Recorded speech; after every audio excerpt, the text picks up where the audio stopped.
All right, folks. You know the drill. Take your seats, pens, and papers at the ready. Get ready because we are going worldwide. Prestige worldwide. With me always is the co pilot of co pilots. In fact, so much so that I just nap most of the time on these flights unless this guy take the controls. This man is a connoisseur of podcast whiskey, podcast sponsored whiskeys. What are we currently sipping on today? This is Bodega Cat. All right. Sam Morrell, Mark Norman. We might be drunk. That's where I'm planning on headed as we break through the Iron Curtain. Is it? Wait, was the Iron Curtain the Russian? Was it? I don't know. I thought it was China. Was China the Iron Curtain? Well, we're going to China, folks, and we're discussing one of the 8 wonders of the world. Now, I hear you probably thinking to yourself, hold on a second, Chris and Adam. I didn't think that was one of the 7 wonders of the ancient world because you just said 8. You're right. There's a couple lists. So, a quick distinction.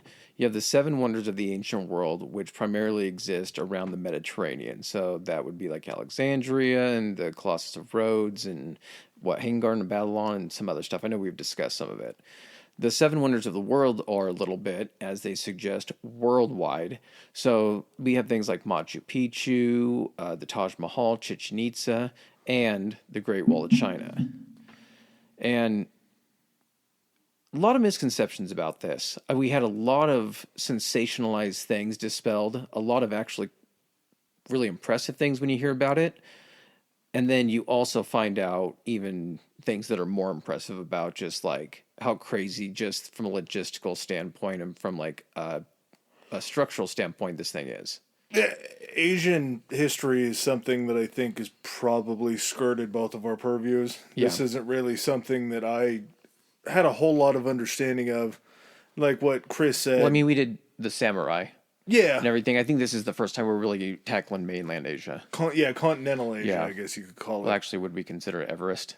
We've been dancing around this area for a while, I guess, with a couple different topics. But this time we're going deep in and across. Yeah, the Silk Curtain. You were right about the Iron Curtain. The Silk Curtain is China. See, that sounds much more pleasurable. Yeah. And this is one of those ancient Chinese secrets. I thought Calgon was the only ancient Chinese secret that I had known about. But this whole idea behind building a wall to protect yourself from the invaders, but also not building a good enough wall to protect yourself from the invaders. When you got a lot of land, Yeah. man, you got a lot of area to protect. Before we kind of get into, you know what? I'm going to start rambling on this because I have questions that I kind of want to get your opinion on. Okay. So, do you have anything to say before we hit the theme song? No, let's get in. Let's hit that theme song.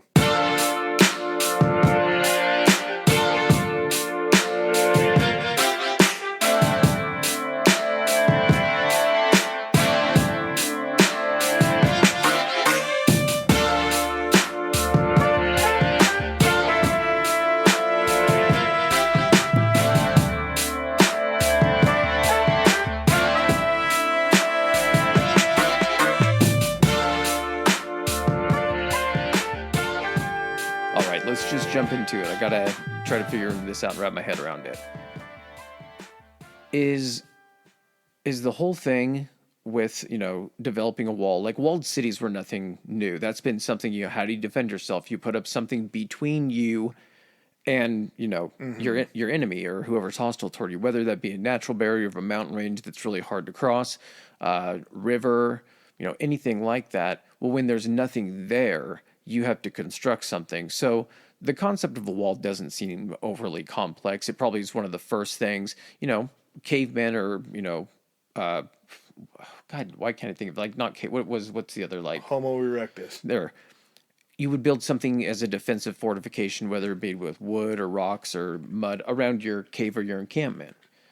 But the degree that, these different peoples and dynasties all had to go through and the amount of area that they had to cover was fucking ridiculous. And so is the whole deterrent with a wall just the fact that you're hoping that when someone rolls up on it, they kind of look to the left and they can't see the end of it, and they look to the right and they can't see the end of it, and they're just like, fuck. I mean, I guess we can climb over. And the guy's like, but what? We're not gonna have our horses, and we don't know Yeah, how we can't far. get the horses over the Yeah, top. and I don't know how far we're gonna have to walk on the other side, and how many supplies we're gonna need. He's like, I don't want to walk. Fuck it, turn around. We're heading back. Until finally one day, someone comes along and is like, hey, I was out on a ride and I saw the wall ended like 15 miles down the road. And they're like, perfect.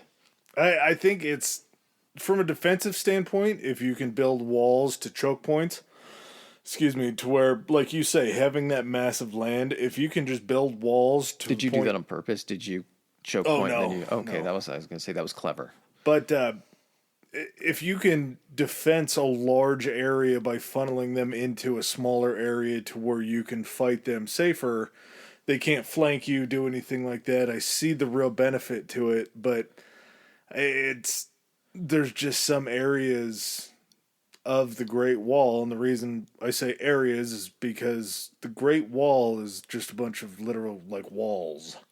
Yeah, that's the thing is it's not all one wall. No, it's not So continuous by common any common stretch. misconception number one.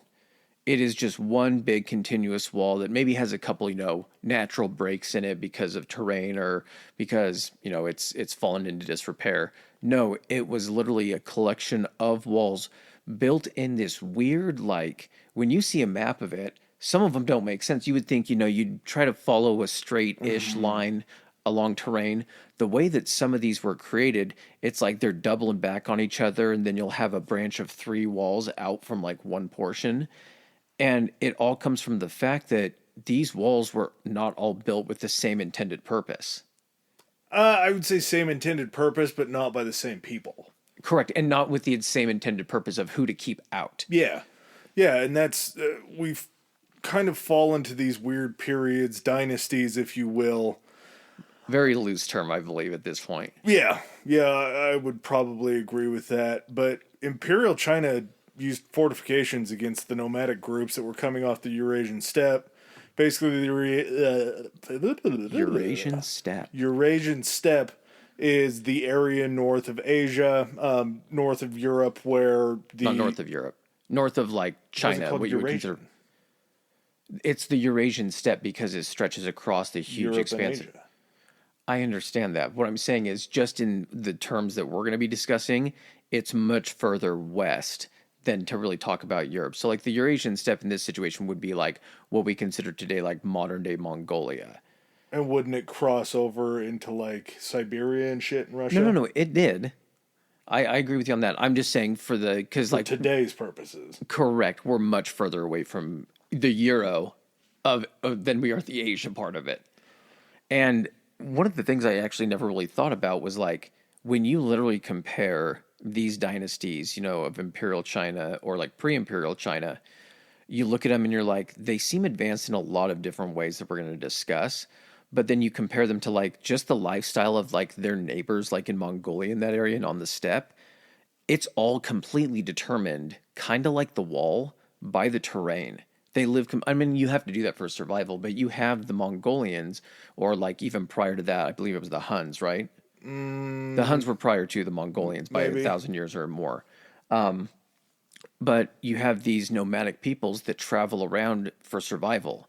Essentially, they travel on horses to grazing lands, but also for hunting and things like that, where their neighbors in China are completely like agricultural, like stationary farmland. Like that stuff doesn't exist on the steppe, which is why their lifestyle is like that. So they're like, we can either keep trying to fend for ourselves up here and doing all this work, or we could just head south and attack these people and take all their shit.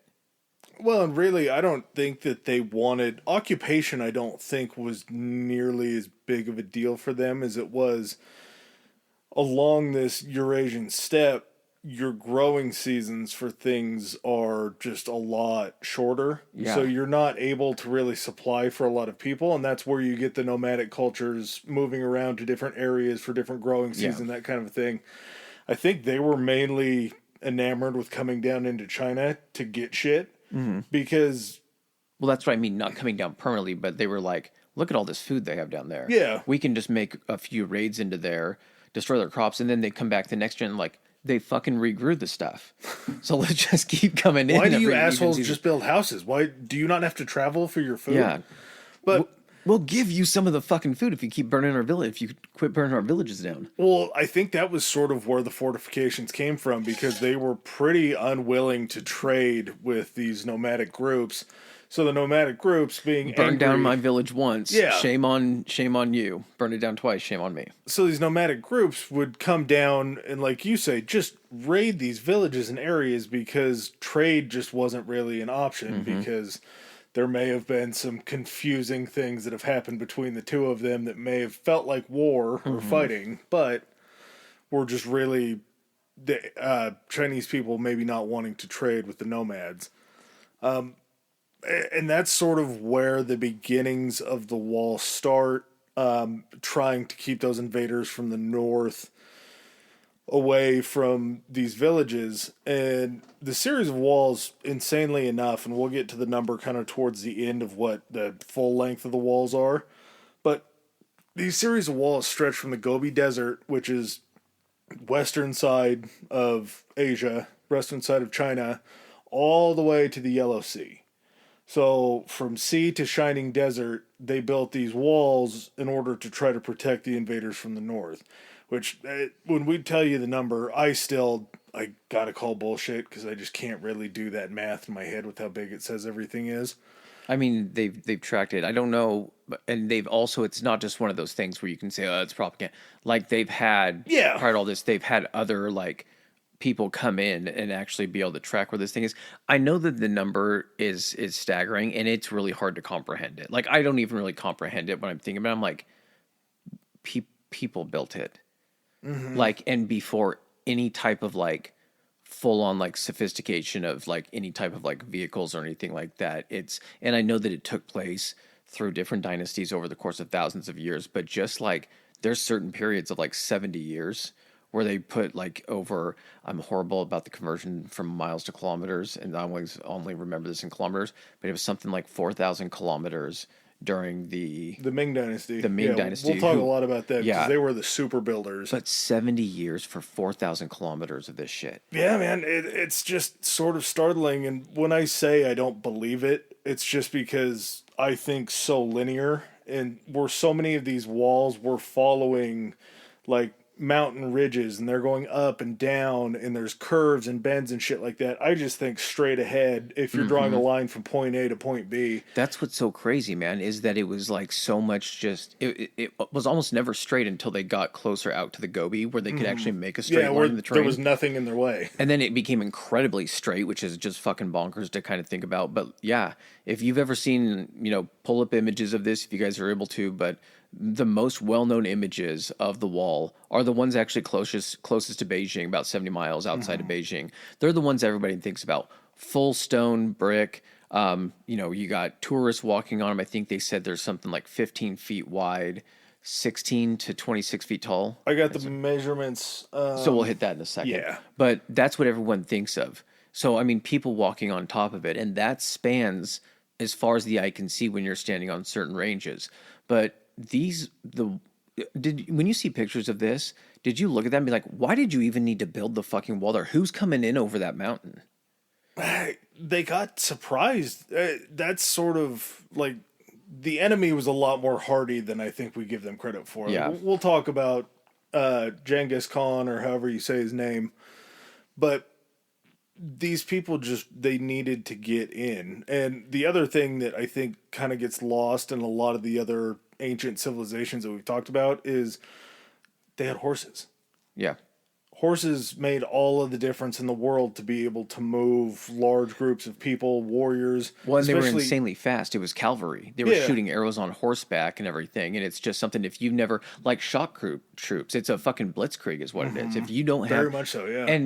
And they were able to, here's the thing, what happens is, if you're thinking of like a normal pitched battle where you have, soldiers marching and everything like that, you can be sending scouts ahead and, back like Napoleon and that kind of stuff where a lot of guys were marching, you would be able to tell from your scouts, hey, this is how many guys are marching and it's going to take them by marching this many days to get to this location. So you're like, perfect, I'll direct our troops to this location and we'll be able to meet them for battle.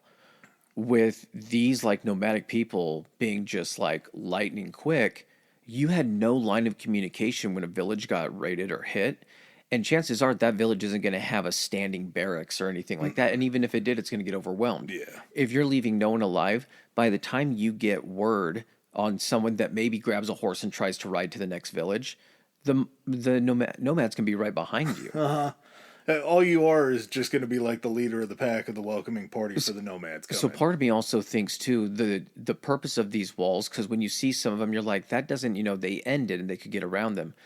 In a lot of these situations, I believe that the walls were built simply as a deterrent, but then at the same time, if you have these walls and you're able to see at a certain point, we see them at this certain section of the wall, it gives you time for them to have to go to either end for you to actually build up, consolidate your troops, maybe send them out to kind of meet them. That makes a ton of sense. Yeah, it's just It's a delaying tactic. it's a way to get your shit together to be able to try to defend your areas. Well, and even prior to, the unification, which we're going to talk about here of China, kind of how we were talking about how these walls first got started and why there's so many staggered in all these weird positions and locations.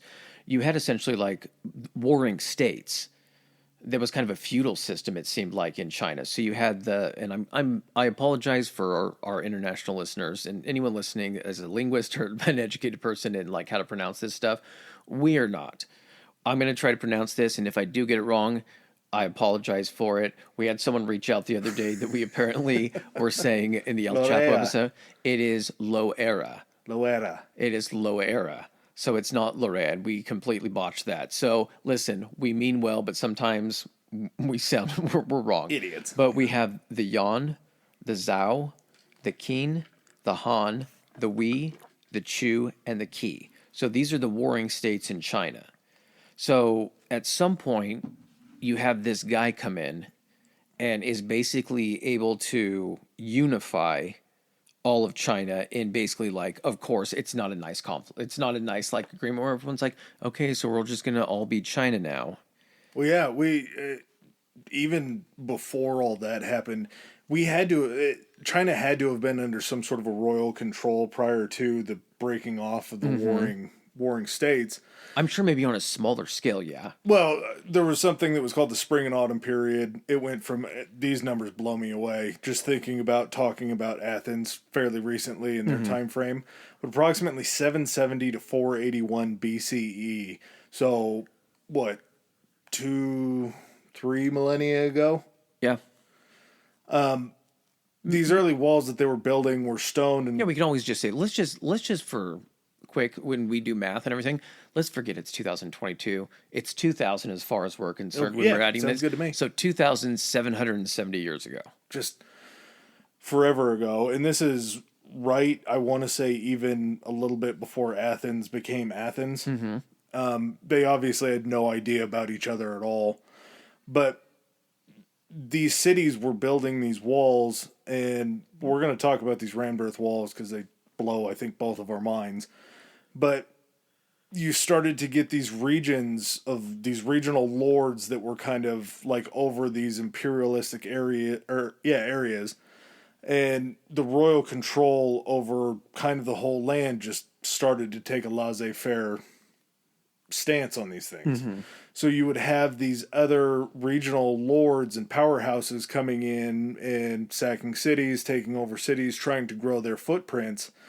And so walls became less about the northern invaders, still very important, but you see there's a wall, I think, more in central China that looks literally like a horseshoe. Yeah, it's all about like these things start out kind of as a way to keep out like foreign invaders, but they also start out as a way of keeping out like people of the same types of people just from these different areas to invade these individual kingdoms. And these rammed earth walls, we're going to spend a little bit of time on rammed earth walls. I didn't know what it was.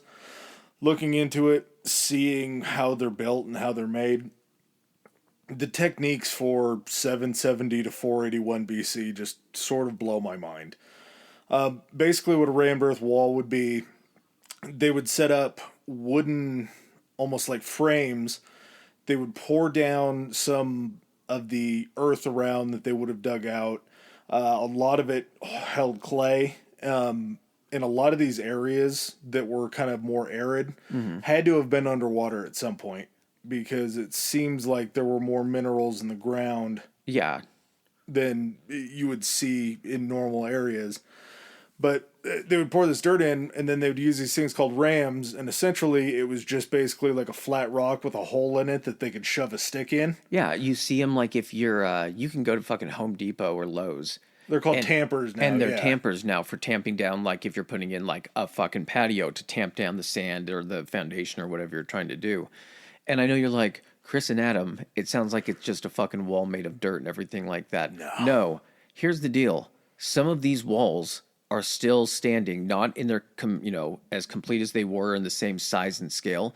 Some of these walls are still standing 2,700 years later that were made of just fucking dirt. So Dirt like and reeds. dirt and reeds. So it's fucking insane that, like, even now, like, the technology and the advancement that they had, like, they must have been getting fucked with so much that, like, all the advancement went into, like, how do we stop from getting fucked up by invaders and from other, like, warring, like, Yeah. kingdoms? And so, like you were saying, they would, like, find whatever was available to them as far as, like, the topography and, like, the makeup of the ground. And you would just lay down these layers, and then literally people with these giant rocks and sticks would just walk behind each other as these layers came down and just stamp this down to make it as basically into like as solid of a surface, almost as rock-like as possible. And through it's got to be trial and error because it's not the first time these guys walked up and someone was like, you should put some reeds in there. And it's like, what the fuck are you talking about? Trial and error of probably weather being able to erode these, enemies being able to knock them down, or them just falling down themselves. They start putting in these layers of like, they look like bamboo, but they were just saying reeds. So I'm guessing there's hollow various reeds, types. Hollow like reeds. you would see in water, where the outside, basically like smaller pieces of bamboo. Yes. Yes. And they would lay them like as a mat and just lay that completely across to where the reeds were like sticking out toward the outsides of the walls, the opening of the reeds. So like think of it today, they were adding almost like a ancient version of rebar to this to strengthen it. Well, you're like, okay, well that makes sense after they were doing trial and error. This stuff was done to the level of advancement where they found that these walls, because they're made of earth, they would absorb moisture, they would crack, dry. Like go out in the sun into dirt and see what happens to mud after it gets sunny. It cracks and like separates It crumbles. everything. Yeah. There's no rigidity to it. Exactly. So how are you going to keep your city protected if you have monsoons and rainstorms? I think that happens in China a lot, right? So these reeds acted as almost a ventilation system to allow cool air to pass into these levels of this wall to dry it out to make them last this long. Yeah, as the rains and everything would soak into the ground that these rammed walls were made of, the water would seep down in, and then as the reeds would be in that area, it would almost send the moisture and humidity out of the ends of these hollow reeds, because that would be where the water would be absorbed the most. Mm-hmm. So it and was the air's traveling through there to carry the moisture out. Yeah, it was basically aerating this sort of like dirt concrete style mixture to the point to where these things are still standing today after thousands of years of rain, of being tested, I'm sure. And not all of them. It's not still just a perfect line. And not in the scope, because like you look at them now, like in documentaries and things, and you're like, that still is, enough to deter. That's enough to have someone knock a horse over. Yeah. Easily, like wagons and carts. But then they're like, no, we've been able to, based on the different sizes we've seen, accounts of literature and descriptions that they saw when these things were more whole, you would get these things like, what was it, like 15 to 20 feet high, and thick enough, essentially like thick enough 3-4 feet thick. Yeah, or at least the top, and you could walk across them. Yeah. And then they would have guard towers built kind of in the same manner and like garrisons for troops. And these guard towers were essentially, depending on how the walls were set up, if it was further out from the village, they would be able to make smoke signals, fire signals at night, because you can't see smoke at night, obviously. But it would be to warn of any invaders that are coming, to be able to get everybody ready. A la the first scene in the Disney classic Mulan, or probably more modern for people listening if they haven't seen that as a kid. Same thing within Lord of the Rings: Return of the King. They light the beacon at Minas Tirith, and as the other beacons see it, they light theirs, and it sends the message that they need help. Yeah. And so I think they said the speed, and this is going to kind of sound like it's slow, but just like they could send messages, which was unheard of at this time. Like they got it down to the point too. So like they would light signal fires, and if they were being attacked, they'd let it burn all night. Like you said, during the day, they had smoke signals that they could send. They also had a system of, I want to say, flags that they could somehow send communications back, but they could send messages 26 miles an hour. Really? Yes. Wow. That's pretty fast. Yeah, you're not going to be able to move an army like even in a full clip on horseback.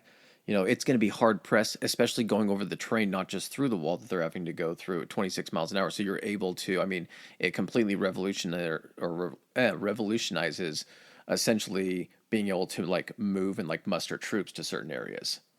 And this whole spring and autumn period moves us straight into what you were talking about, the Warring States period.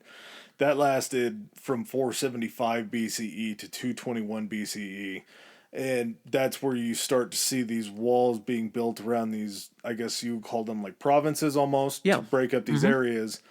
And this one's going to be tough. Keen? Yeah. The Keen state ended up being the one that was victorious. They basically just sent all these conquests to all these other contender states and completely wiped them out. They were the first unified Chinese empire, was the Qin dynasty that started in 221 BCE. They were the furthest ones to the east, and I think just based on what I'm looking at for size here, maybe the second biggest, the Chu, appeared to be the biggest and was actually bordering the Yellow Sea and the Qin province.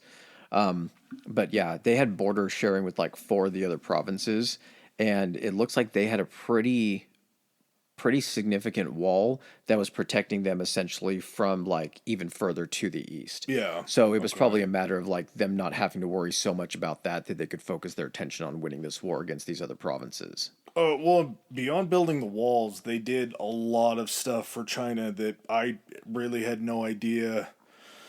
It all makes sense when you want to try to unify somewhere. So they introduced standard writing to everywhere in China, so everybody was going to be on the same clip as far as written languages. Standardized weights and measures would be huge, because if you're going to be trading For anything, trading and bartering and anything like that. they introduced currency to China, which is kind of cool that they found one unified currency that they Were could they the use. green, like the jade-looking coins I that they had believe found? so, yeah. Okay. So you have a new China kind of modernizing themselves to be able to work as a single solitary unit, whereas during this Warring States period, you had everybody kind of marching to the beat of their own drum, hopefully being able to come out on top. Along with all those different things, they were the ones that had the project to start connecting all the walls in the northern border to try to keep those invaders out. And that was sort of like the precursor to what we know now as the Great Wall. It was like the original Great Wall that they were building. Basically, when he takes over all these areas, he's like, hey, thanks for building all these walls. Now we're going to repurpose them as part of my kingdom. Because again, this is the first really the first unification, or what's considered the first unification of China. And it was the guy, his name was Qin Shi Huang, Huang, first emperor of China. And that, again, like you said, started the Qing dynasty. Weirdly enough, man, 221 to 206. It was not long. No, it wasn't, but we got some fairly sweet shit out of there. Besides the weights, measures, all that kind of stuff. The terracotta army that we still see today. That's when you were talking earlier about having a hard time wrapping your mind around something. Just looking at it, if you've never heard of the terracotta army, Google this thing, look it up. It's legit. But what it is, so they built a hangar over the top of the location they found. So it's not like all these things got moved in. This is exactly where they were found. And it was part of Qin Shi Huang's. It was part of like his mausoleum. So like kind of the same way that pharaohs in Egypt had like a lot of stuff buried with them, and like for the afterlife and all this kind of stuff. The first emperor basically has, was it 6,000 terracotta soldiers? 6,000 individually built terracotta soldiers, not all the same. Different facial expressions, different mustaches, different uniforms, all carved and then buried in this mausoleum. And when they found this, of course, there were a bunch broken and everything like that. But the majority, I think, of them are still intact. And you can walk, to the location where they're at. And it's got, you can walkways all the way around it. But you just look upon what feels like just fields of these fucking clay designed like terracotta soldiers, like immaculately designed. It's nuts to look at, even in a picture. I can't imagine what it's looked like to see in real life. Well, and like you say, it could have been something where they were just castings, but since every one of them were fairly individual looking, they all had to just been done by hand. And the other thing too is like it's crazy when you look at there's also this section where his mausoleum or where his burial site is. His burial site is like a mountain now covered with a forest and it's like a hill. Did you see anything about I that? didn't see that, but it kind of makes sense just thinking back to us talking about like the Mayans. Nature takes over anywhere that's uninhabited for a certain period of time. So all of these areas, like you're talking about where Qin Shi Huang's mausoleum is, nature will creep in as soon as it's not inhabited anymore, or not the hustle and bustle of like a regular running city. Correct. This just like in comparison to like those places in like South America, Central America and everything, this thing is an actual like mountain that is like has full mature like forest on it. Oh wow. And they haven't dug anything into it yet for this guy's mausoleum because they don't know exactly what they would do or what they would destroy. But ground penetrating radar has basically shown them that there's like some big fucking chambers under like the middle of this mountain.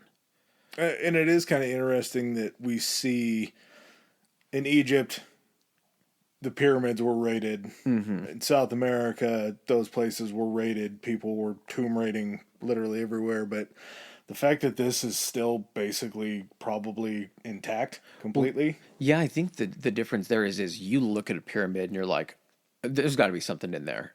So you're automatically just going to see that and look at it. If these guys seem like they were smart enough, like with the terracotta army, like that thing had been buried. And then also with this guy's tomb, unless you're coming in and, if you're beloved by your people, I'm not sure what this guy's status with the people of China or Imperial China was. Didn't last long. Yeah. But if you're, you have invaders coming at this point, you're probably not having a ton of grave robbers and everyone come in. And this place is probably so revered that it's probably already overgrown and hidden from like what it would look like as like someplace that had riches and shit like that. It would probably already be disguised at that point. Well, that, and I think the lack of letting other cultures in too much probably. Yeah. You only had to worry about stuff from within. You weren't looking for any like of that pesky Europeans. imperialism of people coming in and stealing, culturally appropriating your shit. Exactly. We don't have any estimates as far as there are no records that survived of the length of the walls that the Qin built or the course that they took. I can't imagine it would be a ton just based on the length of time. No, but that's why it's hard to kind of pin that down. There again, it's so shocking how fast some of these walls went up and how far they went. The lives lost, we really only have like poetry as far as history to tell us. Some of the things that they saw say that it was upwards of like hundreds of thousands of people that perished making these walls. Like the final figure that I kept hearing thrown around, and it was I don't know if they were thinking this was on the high side because they really don't know, but just based on the length of time it took in construction of all this, the number of people that it would have taken to do all this, and then kind of knowing about what they know about the area during the time, survivability, things like that. I think 400K was about what I heard. That was for the total Great Wall. That was for the total Great Wall. Okay. So yeah, after the Qin dynasty fell, the following dynasties knew that the Mongols were going to continue to come.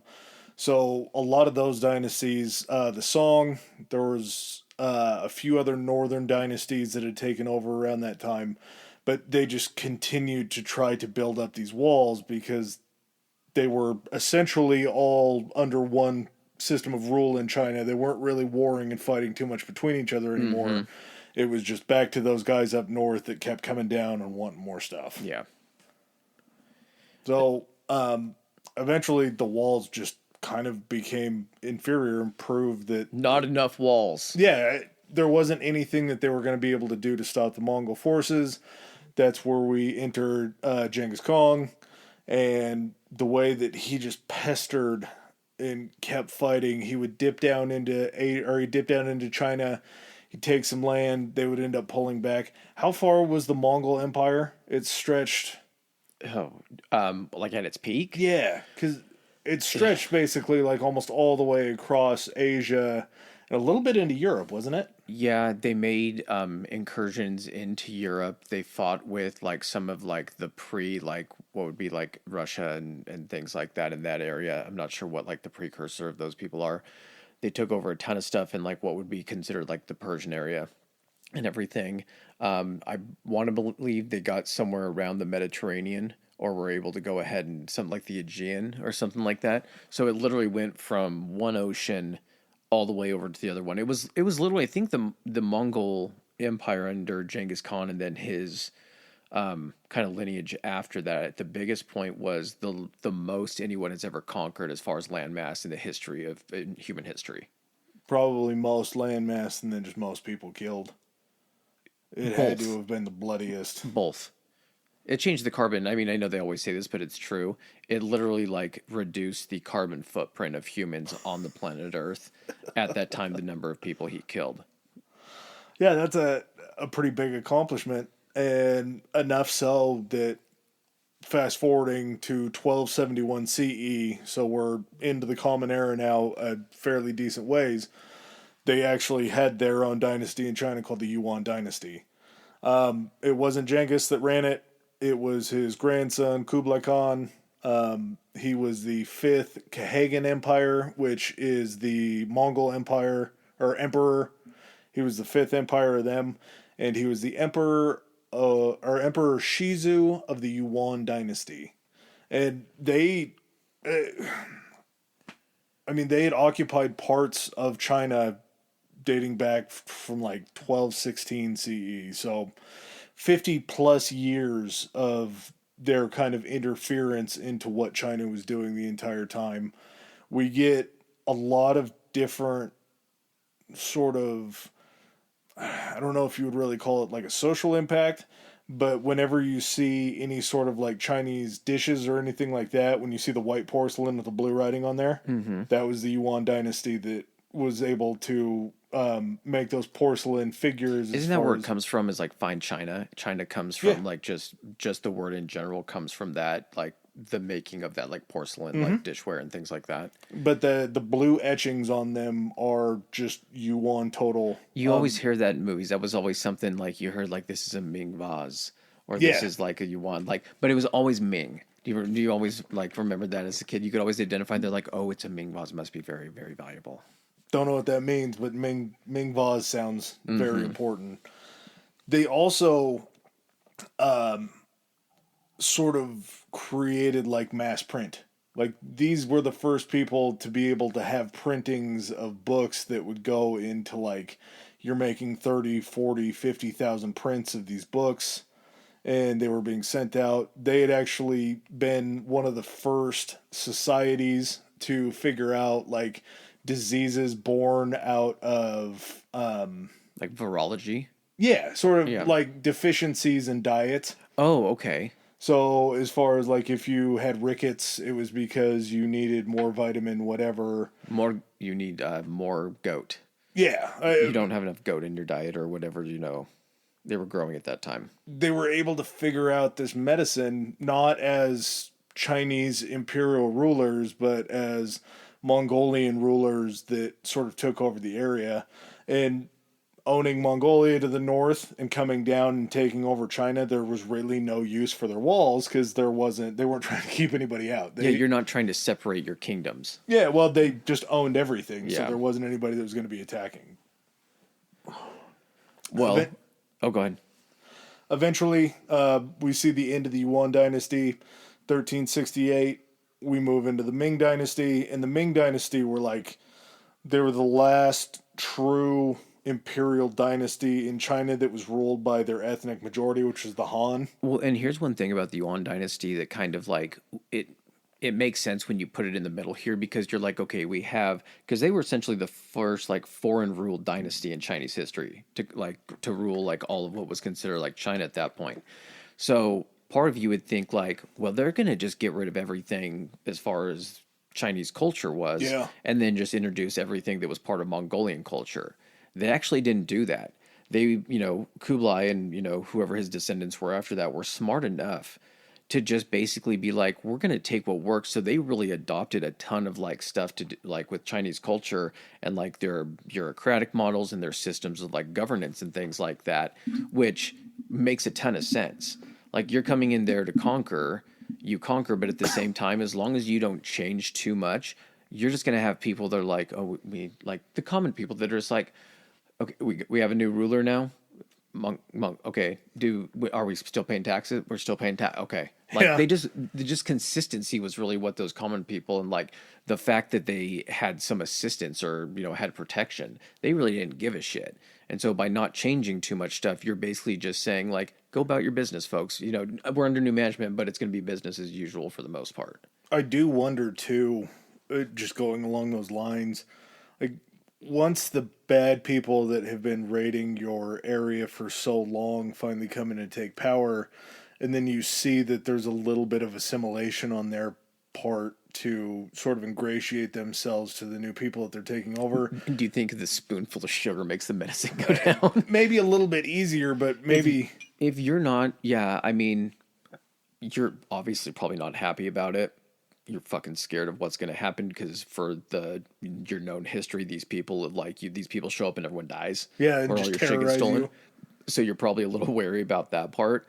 But the less you have to change, the less you're going to give a shit. Because at this point, too, we've talked about kind of in different civilizations, you have to reach a certain point of comfort and survivability where then you can start doing like the luxurious The shit and everything exploratory things for for the pleasure. yeah, exactly. So for these people where survival is still probably just the number one thing about getting the harvest and everything like that, if they're like, yeah, well, we're gonna have to fucking deal with these guys anyway, but they're not changing that much, so I guess we just go on with our day. Does anyone want to revolt? Honestly, they're not changing enough for us to need to revolt, so I think we're actually just good kind of going about it. Well, and they've been set to believe for so many of these dynasties, and a lot of these dynasties went far longer than most people's lifespans, but generationally, you're going 5, 6 generations maybe of rule, and then you just get a new dynasty. Like Yeah. these people are taking over, and there's enough carryover and switch over. They're just like, okay, so these guys are bad. We know that, but we've also seen X number of dynasties in the last 200-300 years. To your knowledge, do any other cultures use the term dynasty? Most use empire, right? Yeah, Like the Persian Empire, the Macedonian Empire, and that just kind of dictates the amount of time. But I think that I guess more is that more of a geological or not geographical thing where it's like this considered the Macedonian Empire as long as all of it stayed together under Macedonia. When that started breaking up, or I guess with a dynasty, it's following along a lineage of a specific ruling family. that's where I think Okay. more of the dynasty comes in. Is Empire it's- versus dynasty there, Yeah. because that's really what they are. Is they're empires for these people. It's just individual empires ruling over this same area. Yeah, they were kept through, like you say, a lineage of grandparents to kids to grandkids to great grandkids, and it's just sort of passed down as far as God was the one that put these people in power. We're going to continue to follow their basically family tree because those are the chosen people to lead. It's their divine right or whatever they consider. Yeah, at that divine point. rights Yeah. kind of perfect for that. Well, the Ming Dynasty, or what we should call wall fever, is basically when this shit gets kicked up a notch as far as not only on a scale perspective, but also just like a technological perspective. Yeah, this is for as crazy as these rammed earth walls were, just the way that the Ming went about business was something that I really didn't expect getting into this. You see what the Great Wall looks like now, but to know that what the Great Wall looks like now isn't really any different from what it looked like back then. Mm-hmm. Like It's the most well known portions of like the photos and like images people know. You're basically looking at the Ming Wall is kind of what it is.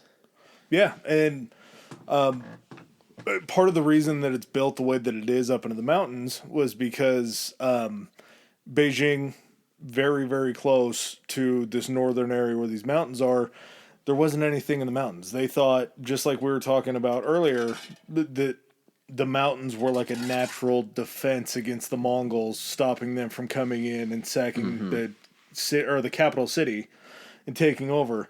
Well, the Mongols had just proven that they could sweep through these mountains and come through and take They out. just built literally a dynasty Yep. based on doing that. And so at this point, the Ming are like, so yeah, we're going to have to do something about these mountains. And that was to build walls on top of mountains sounds crazy, but it was a necessary thing that they had to do.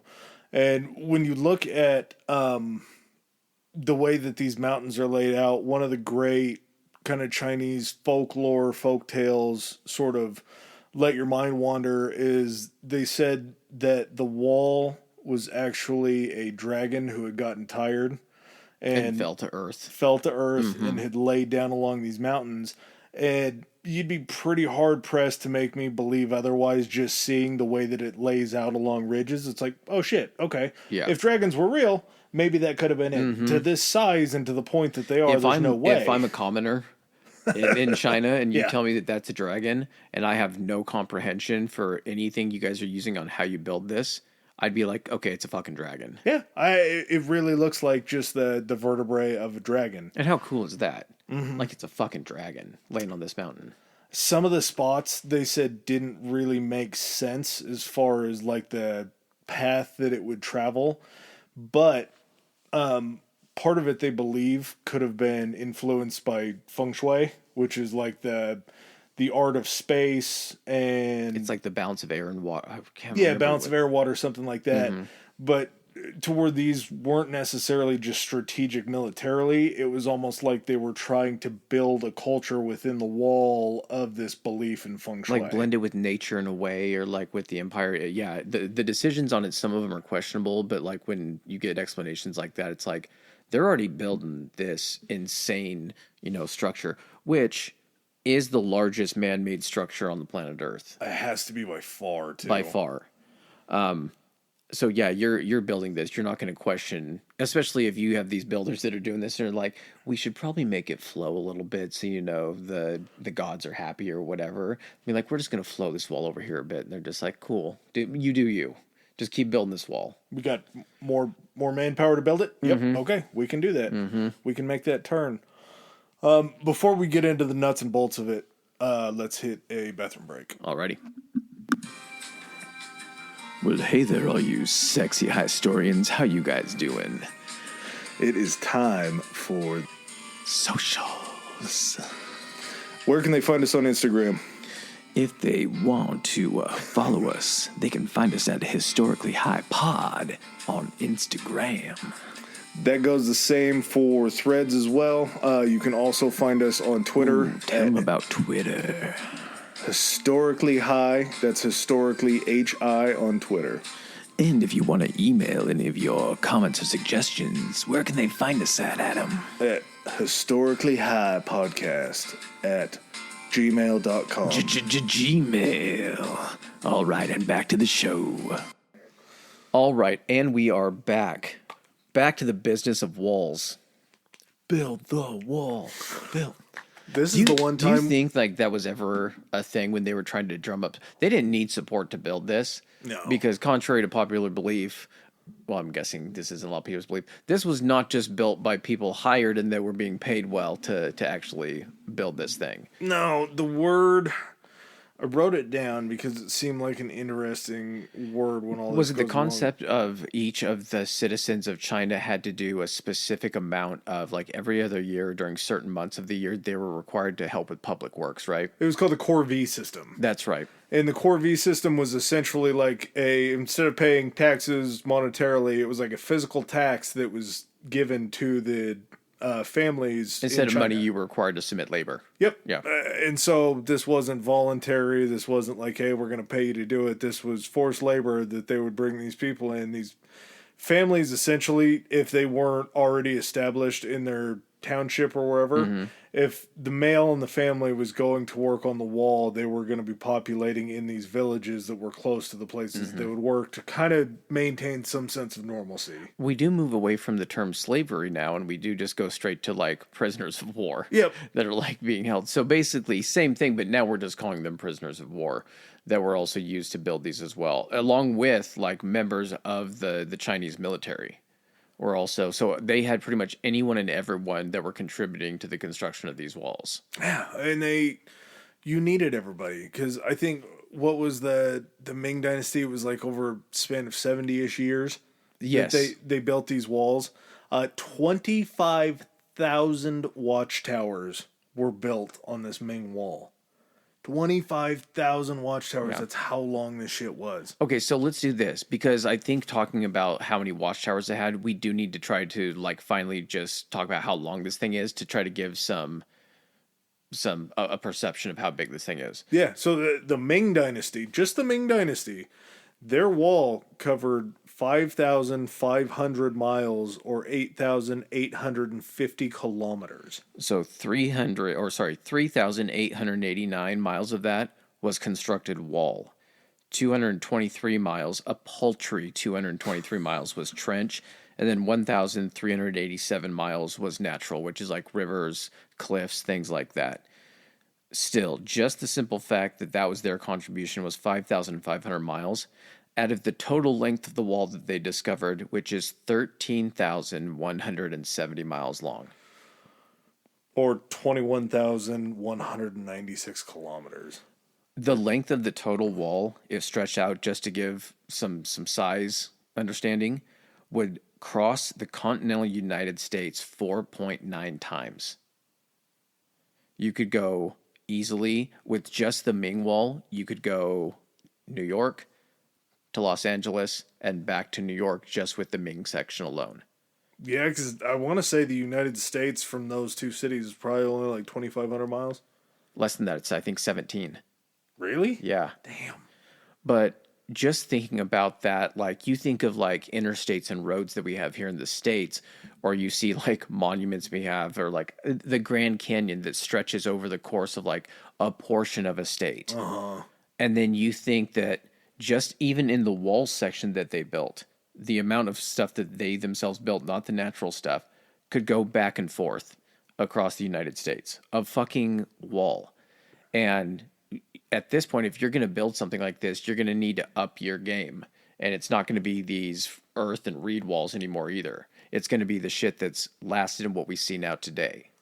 Yeah, and their construction really shows it. Their construction in the way that they built these things, it was brick and mortar, like we've mentioned a couple times, but just the way that they set out every little thing intentionally. Like the base layer was all granite slab. Mm-hmm. So something that they could lay down that was solid, flat, bedrock. It's a great foundation, yeah. On top of that, we are going to pile all of the rubble and well, you're going to start constructing the wall up first the on walls. each side of it. So you have essentially the brick that goes up on each side. So it's not continuous brick throughout, and I don't know if that's to me that doesn't matter. Doesn't make it any more unimpressive. It actually makes a lot of sense and makes it more believable that this is how long the wall actually is. Yeah. So you would essentially build two sides, and then what you would do is you would fill the interior with like rubble and all the granite pieces from like carving the foundations and all that kind of stuff. And then all the earth that was dug up.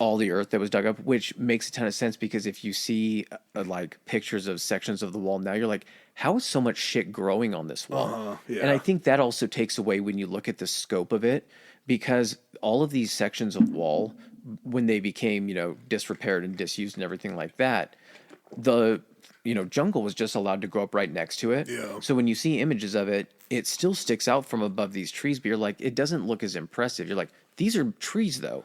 And it's still sticking up above these trees. And then you look at other sections and the entire top of the wall in between do they call them the porculus? The things that are like have the little peep The slits exterior and everything. walls. Yeah, the little peep slits in them and everything.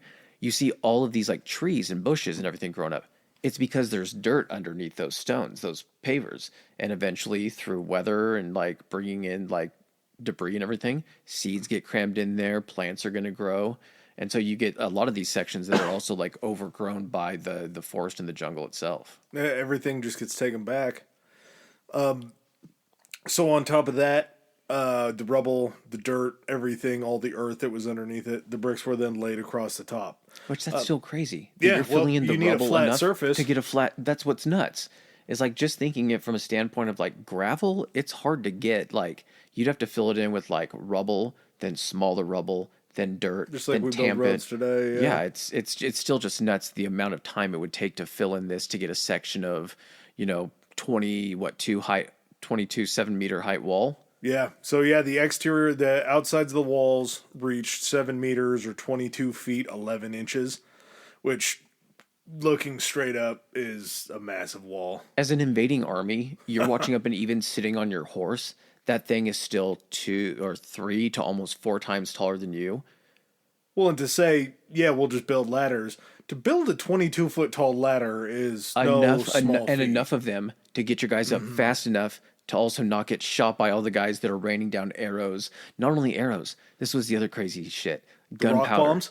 The bombs. Yeah. So the fact that they had like gunpowder, this was also something during construction of the wall that the Ming Dynasty had to take into account was gunpowder was a thing at this point. Not only is it a thing, China's not the only one that has it. So you not only have to be able to use it as an offensive weapon, you have to be able to defend against it. So the wall itself had to be constructed in a way that it had to be able to take the hits of like these cannons and gunpowder, however they were using it at that point. But then from an offensive perspective, they would take the wall, pieces of rock, probably the rubble, pieces of rubble. They would hollow it out, pack it with gunpowder, and then put in a fuse in the top and do like wax or some type of tar wax, or yeah. wax. They would then light the fuse, and they had these holes at the top of the wall that are slanted down that they would just roll these things into and just drop these literal bombs onto like invaders that were down below. Shrapnel in like the steel sense that you would get like World War I, World War II, that sounds really, really rough. Like shrapnel, metal shrapnel will just tear through you. Mm-hmm. Can you imagine rock shrapnel? Can you imagine the invention of these things when they're like, how thick do we have to get this? Because you drill just a hole in the rock, and the rock is a lot stronger than the seal that you're putting on it. And the gunpowder, it basically just blows all out that hole, like a cannon would. That's why you make a cannon much thicker, so then it doesn't blow the thing up. The fact that they would have to find from a scientific standpoint, they're like, you have to get the rock thickness this thick in order to then burst the rock, and they were able to make it be an explosive. That in itself is just crazy. Yeah, the technology, like you say, that would be one thing too if you did have something that had too thick a wall for a rock. As soon as that fuse hit that gunpowder or black powder, it would literally just be like a projectile firing. Like you're just firing a rock cannonball at that point. Mm-hmm. But if you have a piece of limestone or something I didn't even think about it from that perspective. I just thought about like the explosion just coming out of a small section at the end.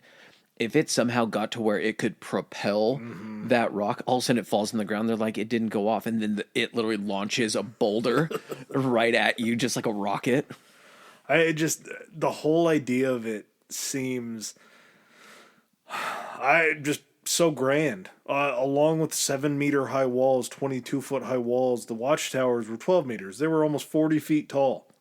And not all of them were built to the same scale, but the ones that you see the most of are these giant, elaborate structures. Again, 39 feet, so they're adding another 17 feet on top of the wall, multiple stories, multiple floors, these guardhouses, and in total, 25,000. And I know that probably doesn't seem like a lot stretched over the course of the United States back and forth, fucking 4.5, 5 times, but they were strategically put in locations far enough away from each other to where there would still be that system of communications, signal fires. Yeah. At a certain point, they were close enough that I think they could do flag signals because, if you only have certain messages that you can send, you're missing out on a lot of stuff like we need more provisions or we need reinforcements, things like that. If it's just like, fuck, we're being attacked, then like, what's the reset like that on where you have to reset everybody and be like, okay, everyone, reload for the next fires, when you can have a system of runners and everything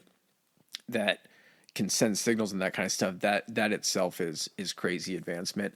Well, and And to even think about it, just some quick Steiner math. If you have 25,000 watchtowers and you have 5,500 miles, you'd be able to do them like every fifth of a mile. So like every 1,000 feet of wall. I'm not sure. I think it would be further than that. I can't do that math right now.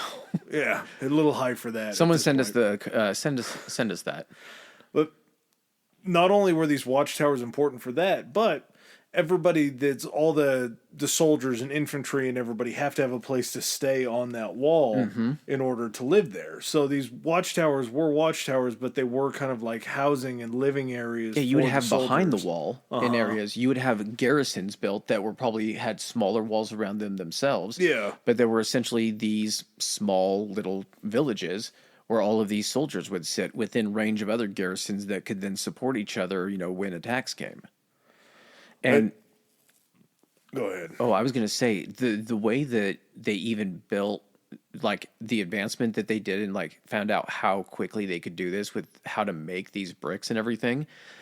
It seems like something kind of silly to be amazed about when you're just like, it's making a brick. Like you just take some material and you put it together and then you add heat to it and then it makes a brick and then you can just put it for a wall. But how do you create something that is literally still standing after, a couple thousand years and that can withstand not only like attack, but also probably withstand some geological shit that's probably going along in the area too? You're in a mountain range. I think most mountain ranges probably have a lot of seismic activity in them. And this, as a person who took 6 semesters of ceramics in high school, I just absolutely love learning about these bricks because the advancement in the way that they did it, I don't know quite where they were. I know like pottery and shit like that back then had become pretty advanced. Well, terracotta army. Yeah. Yeah. But the way that these bricks were built, they weren't just normal bricks. And they estimated that there were almost 4 billion bricks that were used. Yeah, in and the when main you say dynasty like they wall. weren't just like old bricks, like when you think about the pyramids, when you think about Machu Picchu, when you think about the Aztecs or whatever, they are taking an existing stone and then carving that stone into a shape. So you take more work having to make something, carve it down, chisel it down, when you can then learn how to actually do the same thing, but manufacture on a large scale and to the exact size that is going to most help you structurally in building this thing quickly. And the reason that they were able to build it so quick was like an average masonry brick that you would see in like a brick wall or something like that. These bricks were 4 times the size of an average masonry brick. Which is also insane when you think about the locations that they were having to take these bricks. I think they said each brick was like 10 kilos, right? Yeah, to carry that up a hill, I'm not sure what that is in pounds, but 10 kilos doesn't sound small. No, but like 1 or 2 bricks at a time. And you're just like, think of like the amount of just manpower it took and animal power. They said they would like strap into the back of goats and sometimes too, but they could only do like a brick on each side. And then just making trips back and forth. Like it's no wonder so many people died. Like, can you imagine like you slip and fall and one of the bricks just like hits you in the face? Either that or if you fall down a slope and those things are tied to you, you're going wherever those bricks are going to take you. These weren't super large human beings. We added 4 billion bricks that were used in just the Ming portion of the wall is so many bricks. And the whole idea behind how they did it, they found... 22 pounds is it 10 kilos? How many? 22. 22 pounds is 10 kilos? Yeah. So they were carrying up 44 pounds of bricks if they were just taking up 2 at a time? Yeah. Fuck me. That's probably... I always equate that to a bag of like fireplace pellets. Because they always make them in and I remember trying to pick those up like as a kid, and even now, that weight throws off your center of gravity so much. Well, and being American, we're probably much larger than these. We're a little more people. nutrient dense and a little more calorie fueled. So if these people even are brushing 115, carrying 44 pounds of brick up a hill is almost half your body weight. Like you're struggling to get these things up there. But they actually found this town that was called Banchanyu or Banchanyu, and it had all of these things called brickworks in them, and essentially they were just kilns. And these kilns that they were making I were think they said along a certain section they found because they were trying to track down like, okay, we know what the bricks are made of because they were able to do yeah. analysis on it. Like, so we know what they were composed of, which means we can now try to track where they were actually made and how far they had to go. Because that's the biggest thing is you have to try to like, with a lot of this section of wall, how we talked about like the stamped earth and the reeds, that took place in certain locations, but was really prevalent like Gobi Desert area where there weren't a lot of like there were no rocks and not like Yeah. timber and stuff. So you had this area, which is more mountainous. And so they're like, hey, where are there clay deposits? And they were able to find where these location of huge like clay dig sites and clay deposits were. And then they said, I think it was 270 271. Yep. along this huge stretch where they were digging out this clay. And so they literally built 270. And these aren't like a kiln that you would see in your like pottery class in high school or anything like that. No, they were held. Some of these kilns they estimated were able to hold 5 to 10,000 bricks of firing, which is just a massive amount of bricks. And essentially, where they were finding these clay deposits were just in the valleys underneath these mountainous regions. So if you're firing these bricks down there, and the wall is up on the top of the mountain, every single time you get a new batch of bricks, you're carrying those things straight up a mountain. Just an insane amount of work, like we were just talking about for them. But their technology in building these kilns was so advanced that not only were they just mass quantities of bricks, 5 to 10,000, but something that I equated it to, you know how like with your smoker, it's an offset smoker? Yeah. So you'll have your firebox, then you'll have your main compartment where your meat is, and then you'll have your... No. So my smoker is actually Traeger's have a fire pot underneath the middle of it. Oh, I thought it was offset to the right. No, so like a traditional, actual, like hardcore, like pit ball, like the kind that like people actually really do smoking with. Sorry, Traeger people, it's not as legitimate. The other one, it's good for when you need to do it fast. I use one, but it's not the real thing. But that's when you have your firebox where you build it, and everything is the heat that's being directed. It's not being flame fed. It's the heat that's coming out of that box and then into it. And yeah, like you were saying, like it may not seem impressive, but for the time, if you're thinking about a way that these bricks, the way that you make these and you make them all uniform, because if you get a section that's not kind of like you were saying when they did a uniformity for like a monetary system and like a weight system and everything. Weights and measures. The only way that this works is if everything is done to the same standard and uniformity because everyone is building it in the same way along this Ming wall. And so they had to devise a way in which you had to, and this is all just trial and error that they're doing. In order to make the bricks that maintain hardness and quality, you could only get it to a certain temperature, but you couldn't have it directly flame fed because, like, what are you going to do? You're going to put the 10,000 closest to and then those are going to get hotter than the ones in the back. And then if you heat them too directly, the moisture inside them that you're trying to slowly, dry out of it would explode these bricks and you would lose. I think they showed some reenactments, like you would lose like half your bricks and then those collapsing bricks would fall on the other ones and none of it would be used. So they were able to develop these like dug in, they called them horseshoe kilns, I think. Yep.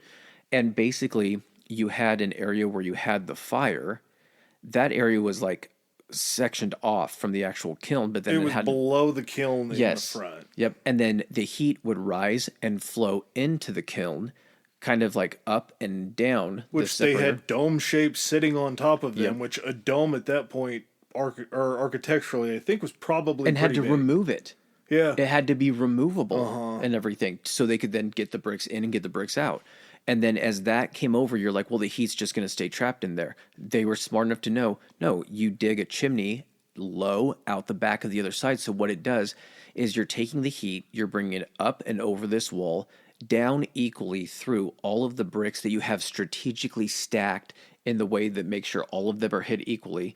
It brings it down and the heat flows down and through the lower chimney and then back up. And they were able to maintain consistently these temperatures to make these bricks, and they had to do it for days at a time in order to maintain these temperatures. So you had people constantly feeding and maintaining these fires meticulously. And the way, if you kind of look at you're like, well, this is clay. What color is clay? Look at the terracotta sort. They're all that kind of that clayish brown, reddish color. Yeah. The bricks in the Great Wall, they're not. They're gray. And they determined how they were able to do this is what they did in order to speed up the process of being able to build the wall. It used to take days for these now fired bricks to actually cool down enough to be taken out and actually handled by people.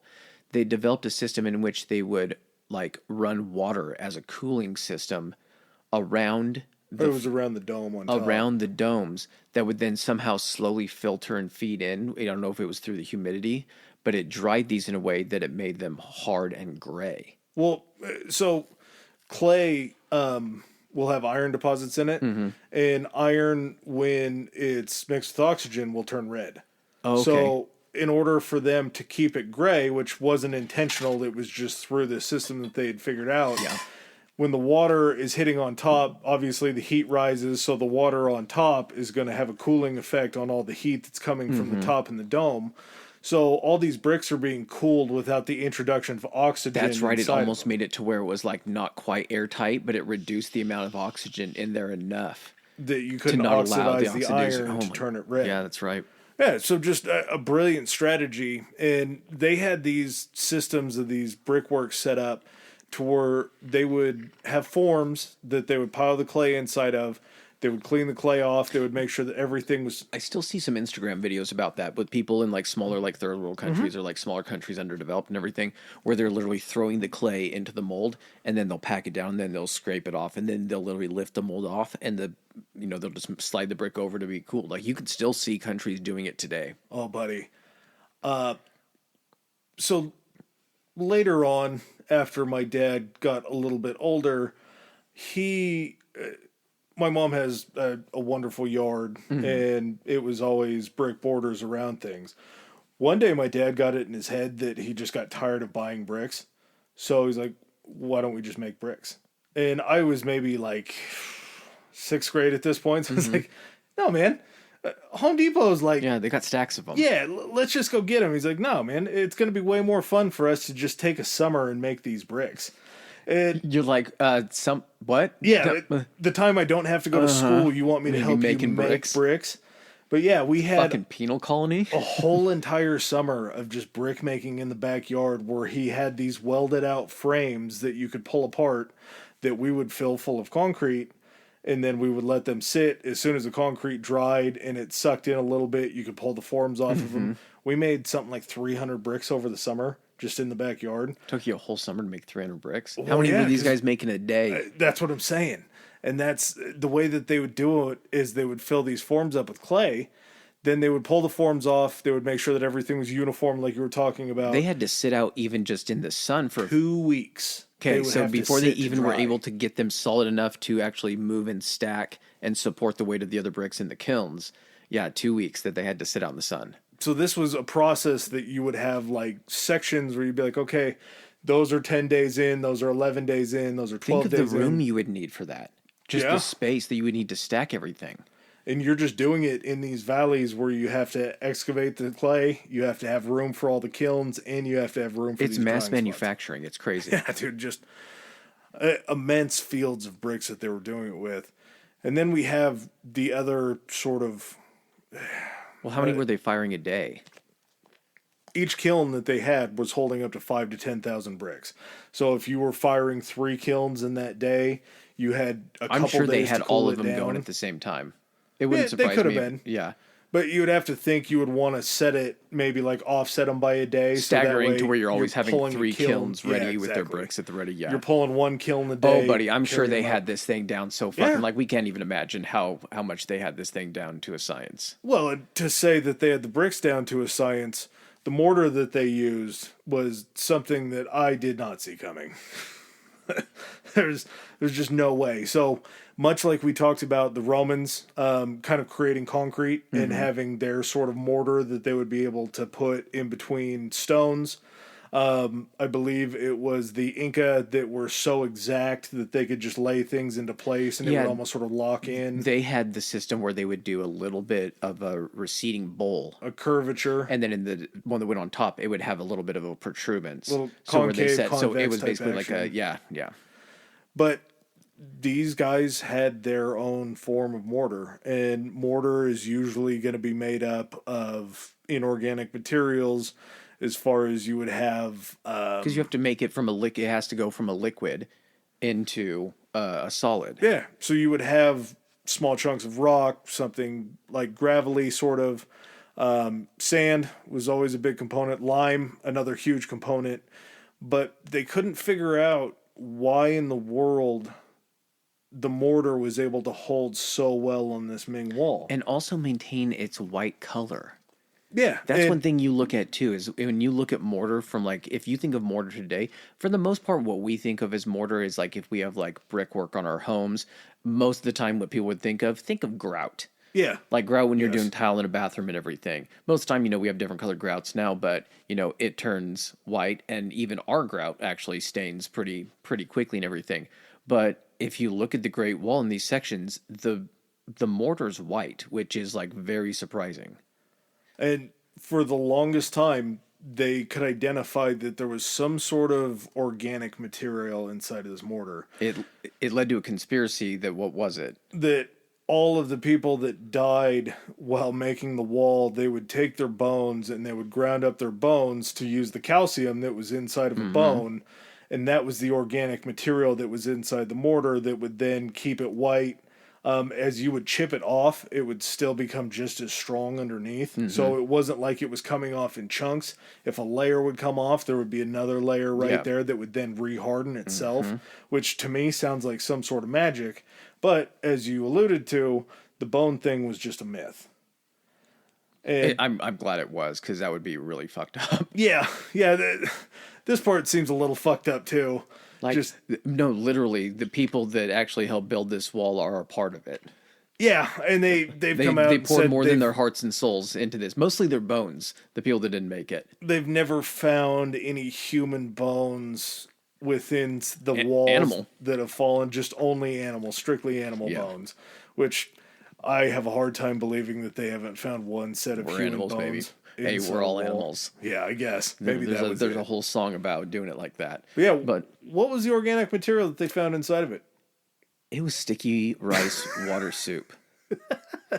So, and this had to be, I can't even fathom how this came along. I know that was a staple of their diet. No, this is not a generalization or anything like that. Yeah. It was a staple. Yeah, it's a known fact that was a staple of their diet. So I don't know how it was experimented with, but they found that when they were doing the research on the composition of this mortar, it was something about the starch, right? Yep. It was like some type of binding or hardening agent that kind of it was the fucking secret ingredient that brought all of this together.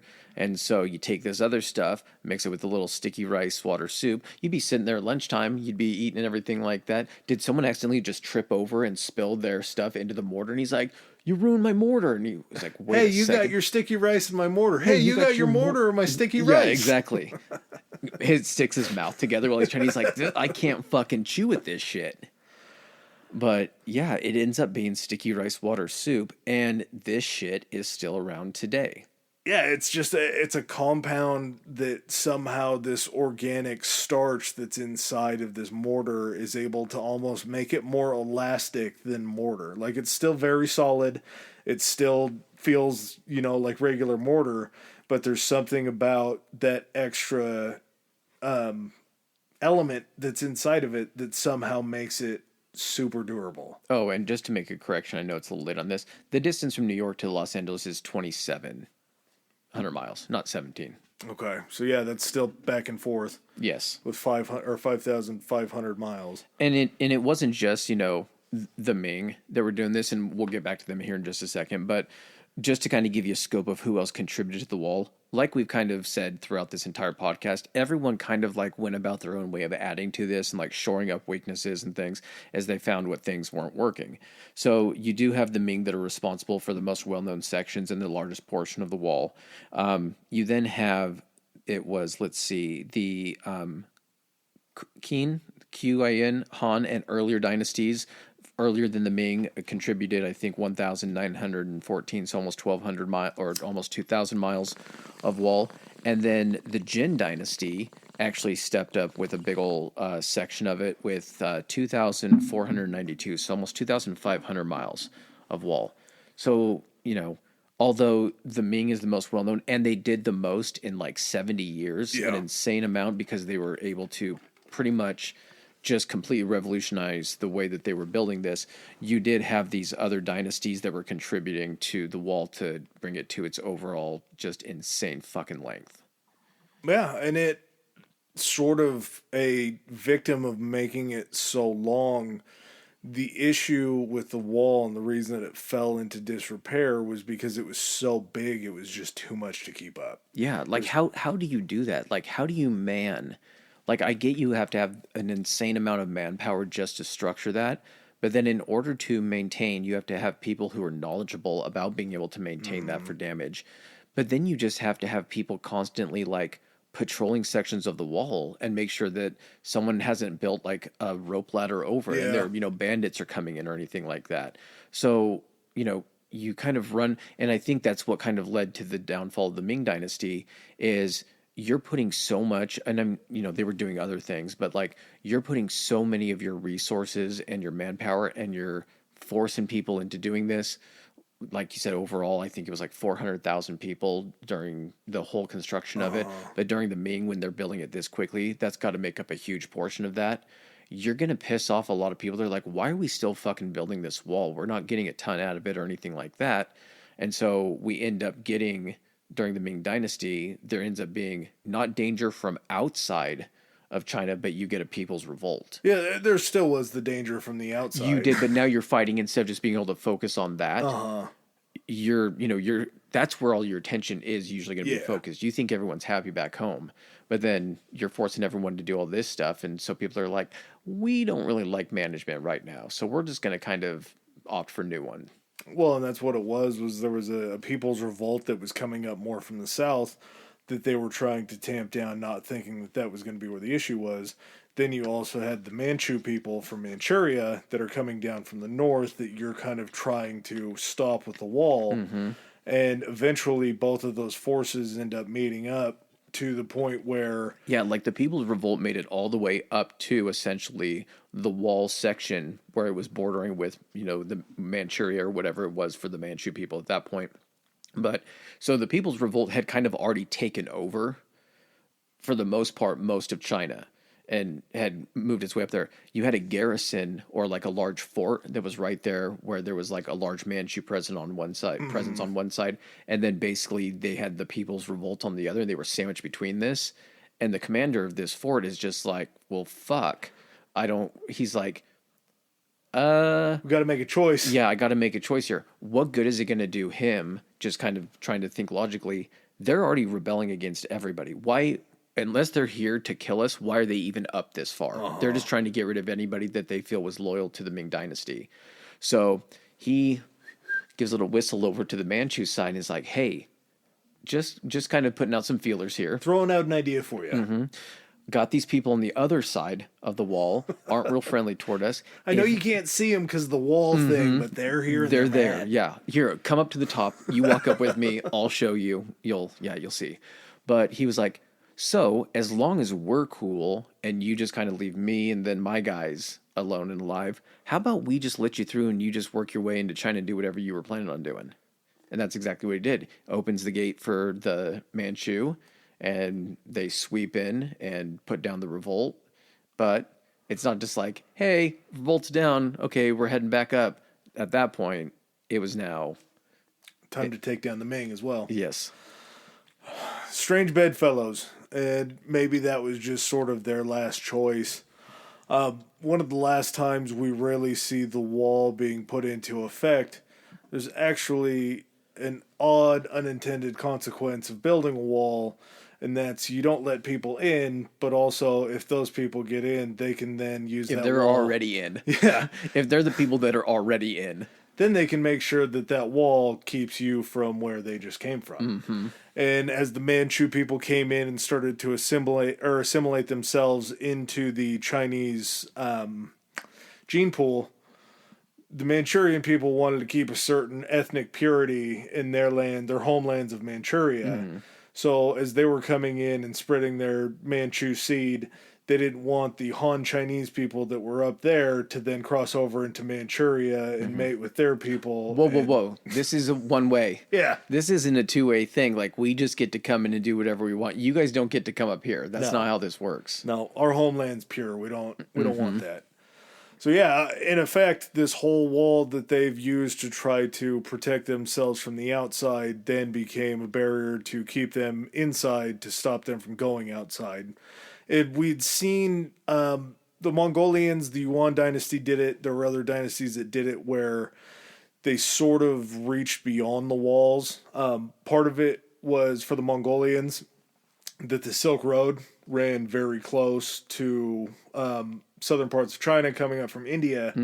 And in order for them to kind of control parts of the Silk Road, it was going to be up against the wall. Yeah, exactly. And that's why one of the reasons why it was kind of built along that route, why you do see it kind of branch out a little bit along that, is the Silk Road was 4,000 miles long, and it stretched from China all the way across Asia and went as far, I think, as they said, it into like East Africa. So it was in Europe. It went to like Persia or whatever that area was at that point and everything. And then I think it kind of stretched up close to Europe. And so this was like, if you're thinking about it in this time and it's the Silk Road, there were only certain areas that were well known to be traveled and safe for like merchants and caravans and things like that. So if you're able to use that wall in a sense to almost regulate and kind of funnel all of that coming in, what are you going to start taking? You're going to start taking taxes, and you're going to start making regulations about trade routes and everything.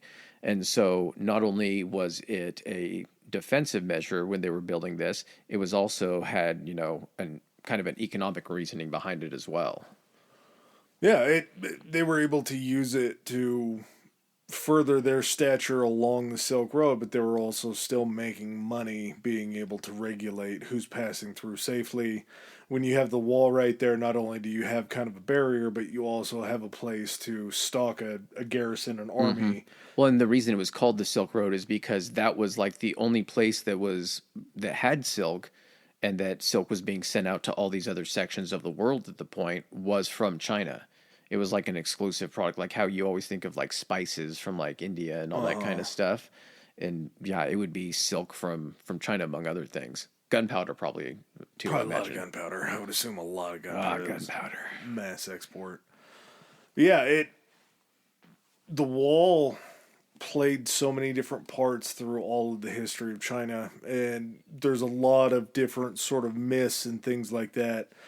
We really didn't have good descriptions like of the wall really until like the 16th century. And not to say that there weren't explorers and people that would go in and accounts and things like like that.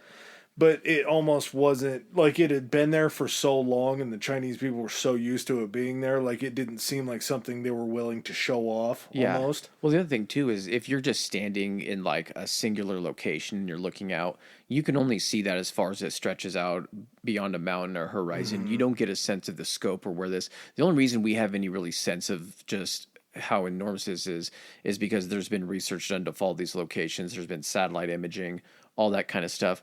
Also, myth, I know it's getting further into the podcast, myth number 2 to dispel. You cannot see the Great Wall of China from outer space.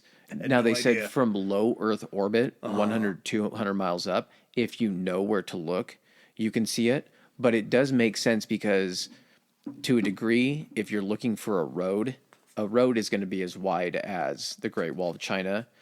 The other thing I was thinking, though, is along certain sections from that high up, if it's a background of nothing but green, and then you see something kind of standing out from that, breaking through the middle of it, it's going to be easier to see, but can definitely not see it from actual outer space. And there was even someone that said you could see it from the moon.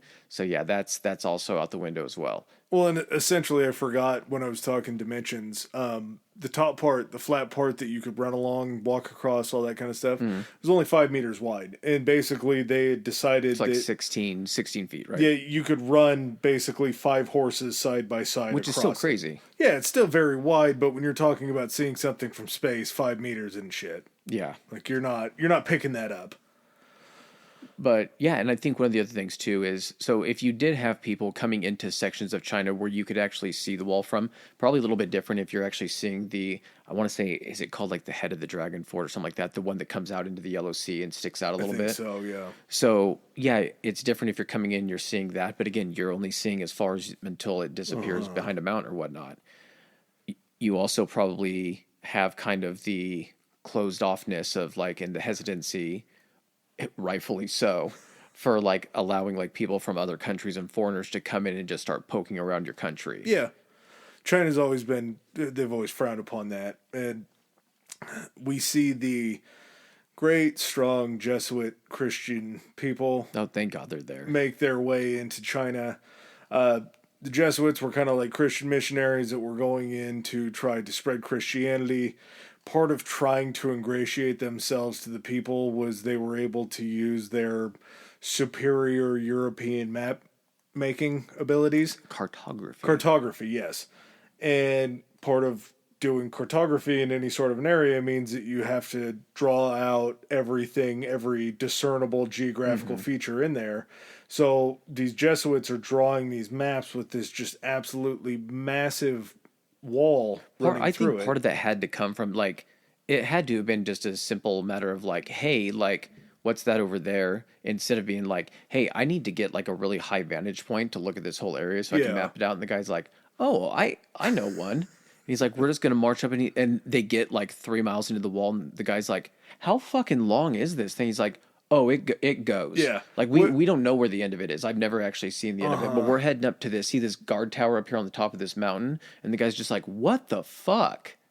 Yeah, when do we get to the end of it? Like, I don't know, 7, 8 days? More than that if you're going that think- far. He's like, which branch? Yeah. Which wall are you even talking about? But as soon as he gets up to that and then looks and he can see it stretching off in the distance, he's like, is that the end of it? And he's like, oh no, that's like another guard tower. And then it just, keeps going, keeps going. My cousin once took off on a walk. We haven't heard from him again. I think they said it would take an hour and 20 minutes for the first guard tower to see the sun's light of day before the guard in the last Yes. tower would be able to see the sunlight of day. So an hour and 20 minutes worth of sunlight sunlight travels extremely far, extremely fast. It's just it's like The timing the curvature of the rotation, Earth. how big it is. The Earth would have to rotate that much. It takes an hour of rotation of the Earth in order for it to actually reach the end point of it. Just insane. So that's when the European descriptions actually first started to kind of pop up in the 16th century, is they would come back with this. They're like, hey, did you convert anyone? He's like, no, shut up for a second. I got to tell you about this wall.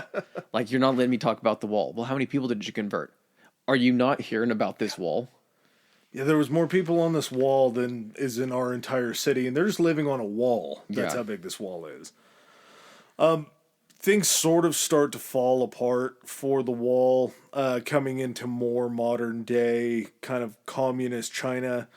I believe it was Mao Zedong was encouraging people to use bricks and different things that they could pull off the wall to build housing and infrastructure, things like that. So there are parts that are being pillaged away.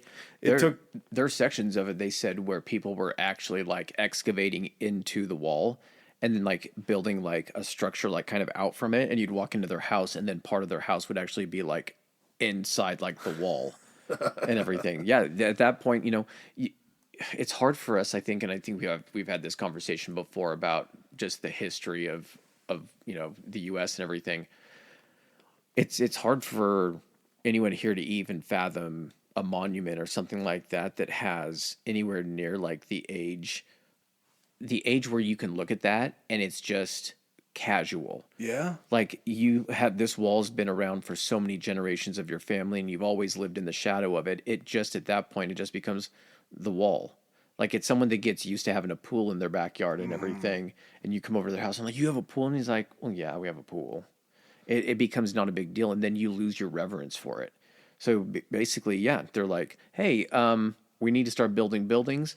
Shit, I know where there's a huge supply of bricks that we can use. Just start pulling shit off that fucking wall. Yeah, and to think, if we're even talking about the Ming Wall, which I want to say was like 1400s-ish in there, like the oldest landmark that we have in this country is just Plymouth Rock. And that's It's natural. Yeah, that's literally just a rock in the ground that they chose. They're like, that right there is Plymouth Rock. And at the same time, that rock has only been known as Plymouth Rock for 250-ish years. Yeah. So this wall that was built 600 years ago is going to be something that's so far outside of your purview of understanding of like how it was built and how many lives and everybody were lost just to build this wall. You're probably going to look at it No as, one can explain to you that you know in your village or town how this thing even got there. yeah. It's like an old wives' tale that like the village elder heard from their grandparent 2 generations ago and only heard it when they were a kid. And they're like, well, the last person we knew died 500 years ago that ever even saw how this wall was constructed. You just look at it and you're like, I need shelter now. yeah, exactly.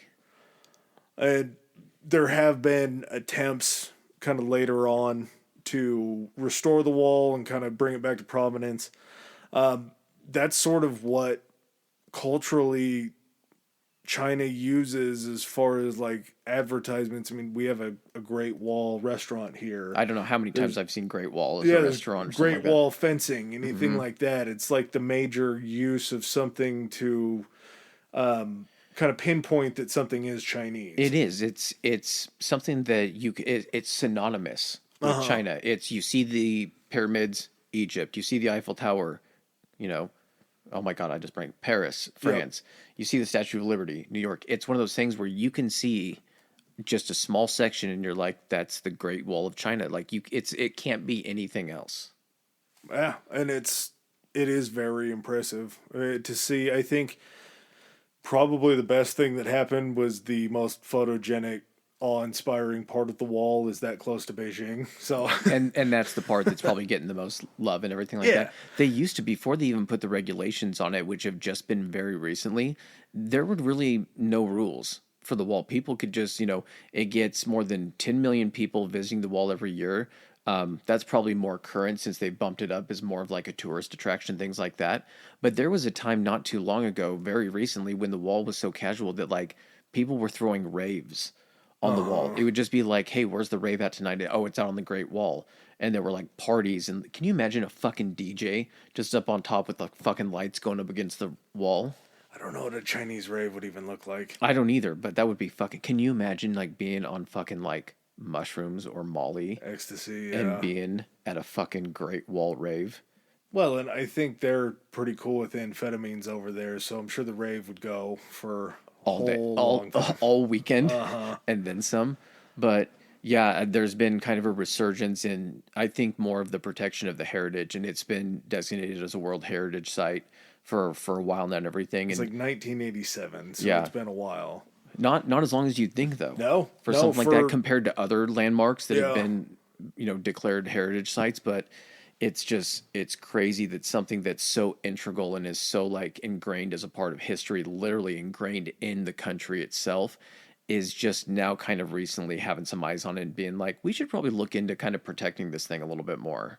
And not only that, it hasn't been more than a couple decades where there was a really legitimate attempt to try to map the length and to try to find the parts of the walls that have either been swallowed up by nature or I think that they're have still crumbled. finding it. I don't Yeah. think the number for the Great Wall, as far as the distance, it will not go down. No. If it's only going to go up in years to come if they do find any sections. And like you said, there's some sections that, might have been kind of like lost to nature that someone could just stumble upon, like the whole fucking Machu Picchu thing. Someone could just be out there doing a hike or going on a fucking vision quest and they're like, oh shit, new wall, and just fucking call it in. And they're like, right, let's tack on some miles to this thing. Yeah, it's to say that it was an ancient marvel is selling it so short because I have such a hard time. 13,172 miles in length is a number that I really just can't fathom. Like It gets lost that it's the largest, like, and it's not even close to the largest. There's no close second no. to the largest. Like, even in comparison, like you look at like the Great Pyramid of Giza and just in awe of like how large that is. Seeing a person stand next to the bottom block and they're not even as tall as that bottom row of blocks, and this, as far as just like sheer magnitude, just dwarfs that in comparison for the amount of work that it took to go into it.